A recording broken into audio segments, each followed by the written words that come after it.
தமிழக அரசின் பல்வேறு திட்டங்களில் பயனடைந்தவர்களின் பேட்டியை தற்போது பார்க்கலாம்.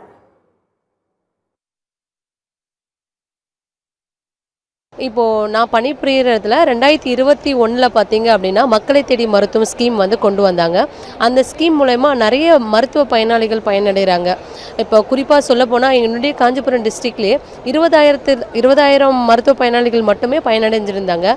மக்களை தேடி மருத்துவத்தின் மூலமாக இந்த ஸ்கீமில் என்ன பண்ணுறோம் அப்படின்னா டோர் ஸ்டெப் மூலமா ஒவ்வொரு பேஷண்ட்ஸையும் பார்த்து மக்களை தேடி மருத்துவத்தின் மூலமா நாங்கள் என்ன பண்ணுறோம், அந்தந்த பீப்புள் அந்த கேட்டகரி பீப்புளை ஐடென்டிஃபை பண்ணி நாங்கள் சண்டே போய் அவங்களுக்கு வந்து மருத்துவ உதவி செய்கிறதுனால அவங்க நோய் தொற்று அதிகரிக்காமல் நாங்கள் என்ன பண்ணுறோம், ஹை ரிஸ்க் வராமல் நாங்கள் முன்னாடியே கண்டுபிடிச்சி இந்த மக்களை தேடி மருத்துவத்தின் மூலமாக நாங்கள் என்ன பண்ணுறோம், அந்த பேஷண்ட்ஸை சேவ் பண்ணுறோம். பெண் வந்துட்டு தலைவராக இருக்கும் பொழுது அவங்க வந்து ஒரு தன்னம்பிக்கையாகவும் எனக்கு வந்து இந்த இடம் நான் வந்தது வந்து ரொம்ப சந்தோஷமாக இருக்குது. நம்முடைய முத்தமிழறிஞர் டாக்டர் கலைஞர் அவர்களும் பெரியார் அவர்கள் பெண்களுக்கு எப்படி முன்னுரிமை கொடுக்கணும்னு சொன்னது, அதாவது பெண்கள் எப்படி முன்னுரிமையாக இருக்கணும், பெண்களுக்கு வந்து நிறைய உரிமை கொடுக்கணும் அப்படிங்கிறதுல அந்த ஒரு இதில் வந்தது தான் இப்போ நம்ம அவங்க செய்ய முடியாததெல்லாம் இப்போ நம்ம சிஎம் சார் செஞ்சிட்ருக்கிறாரு.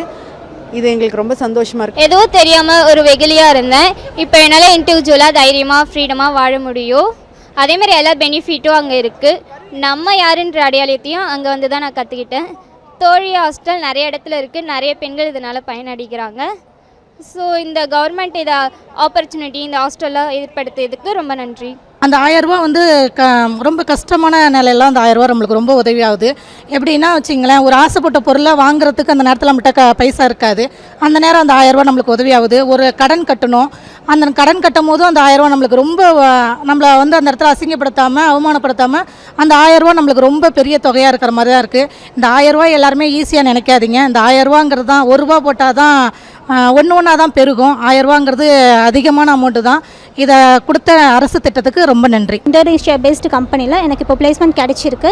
நான் இப்போ ஒர்க் ஃப்ரம் ஹோமில் ஒர்க் பண்ணிகிட்ருக்கேன். இந்த மாதம் தான் எனக்கு இந்த மந்தோட 1 மந்த் கம்ப்ளீட் ஆகுது. அண்ட் ஆல்சோ நான் இப்போ 25K ஸ்டைஃபண்டோட எனக்கு இந்த ஜாப் கிடச்சிருக்கு. இந்த ஜாப்பை ஏற்படுத்தி கொடுத்தா நம்ம தமிழ்நாடு கவர்மெண்ட்டுக்கும் திரு MK ஸ்டாலின் அவர்களுக்கும் நம்மளோட துணை முதலமைச்சர் திரு உதயநிதி ஸ்டாலின் அவர்களுக்கும் என்னுடைய மனமார்ந்த நன்றிகள். 3000 தலைமை பெண்கள், அதாவது தலைமைத்துவம் உள்ள பெண்களில் 3000 பேரில் 20 பேரில் நான் ஒருத்தியாக இருக்கிறதுல ரொம்ப பெருமைப்படுறேன். ஆக்சுவலி சொல்லப்போனால் ஒரு நாட்டில் பெண்கள் நலமாக இருந்தால் அந்த நாட்டில் எல்லா வளமும் நலமும் கிட்டும்னு முதல்வர் சொல்லியிருக்காரு. அதனால தான் என்னமோ தெரியல, இன்றைக்கி எல்லா துறையை சார்ந்த மகளிரையும் என்னால் பார்க்க முடியுது. அவங்களுடைய சொந்த கதை, அதாவது கீழ் நிலையிலிருந்து எப்படி மேலே இந்த உயரத்திற்கு வந்திருக்கிறார்கள் என்பதை அறியும் போது ரொம்ப நெகிழ்ச்சியாக இருக்குது.